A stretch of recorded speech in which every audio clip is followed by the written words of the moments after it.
On a grand scale, there are certain morals and beliefs which do seem appropriate to apply to the idea of authority to. However, there's always a balance between authority and resistance that needs to exist in order to continually bring these topics into conversation. Without these morals and values being brought into conversation, they can become obscured and forgotten. General Park Chung-hee overthrew the democratic government of South Korea and ruled South Korea for 16 years. Similar to Pinochet regime, he killed many civilians, including college students and scholars who protested him for being a dictator. As a member of a family who protested his authoritarian government, I believe democracy can truly run through civilians and freedom, not violence. Authority implies respect, however, oftentimes this respect is not mutual. The United States ultimately supported the violence in Chile, and because of this, they supported the terrible action. Therefore, it may seem difficult to resist authority of Chile. The actions Pinochet were taking were morally wrong and deserve to be questioned. Since capitalism runs on greed of human and efficiency, there are many externalities that lead to natural pollution.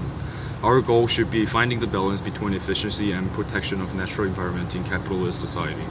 I learned that human and civilization are also part of nature. Therefore, humans have responsibilities to protect ecosystem. The pure desire for more stimulates capitalism in the United States. This strong desire contributes to the problem of pollution. The waste produced by products seeps into every crevice of our world, whether it be stepping in gum on the sidewalk or finding a collection of plastic in our oceans. At the same time, everything comes with packaging. However, we must be able to produce products efficiently in order to minimize waste. We live in a very capitalistic society, which has also led to the rapid intensification of natural pollution. I find it difficult to find ways to contribute less to natural pollution. However, there's a balance which seems possible to achieve.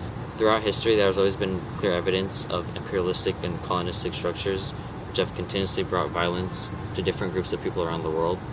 Recently, globalization has seemed to persist these relationships even further through the rise of neocolonialism, which to some extent is too large for any one entity or person to control fully. Conquerors in the past looked down on colonists due to their skin color and civilization. Similarly, racism is still prevalent in the 21st century when immigrants move to other countries. People who live in host countries tend to evaluate immigrants based on their documentations and countries they're The from. effects of colonialism can still be seen around the world. For example, French is still spoken on the Ivory Coast of Africa due to colonialism. While I live in a country that is a product of colonialism, I have never directly experienced the effects of colonialism in the same way that many other parts of the world might. Connecting the form of the two books of violence helped to make the connection between me as the reader and the experiences the books were portraying.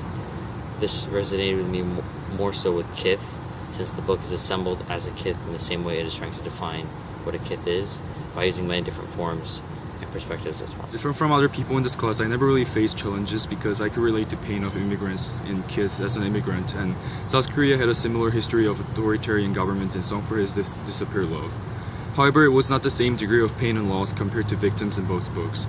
It almost sounded fictional when Divya described her pain of being an immigrant. It is difficult to understand the pain, both physical and emotional, that Zurita faced during the Chilean coup.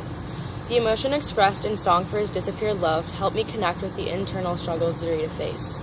His language helped me feel as if I could begin to try and understand the anger he felt because of this violence. However, I know that I'll never truly be able to understand because I've never been in such a situation.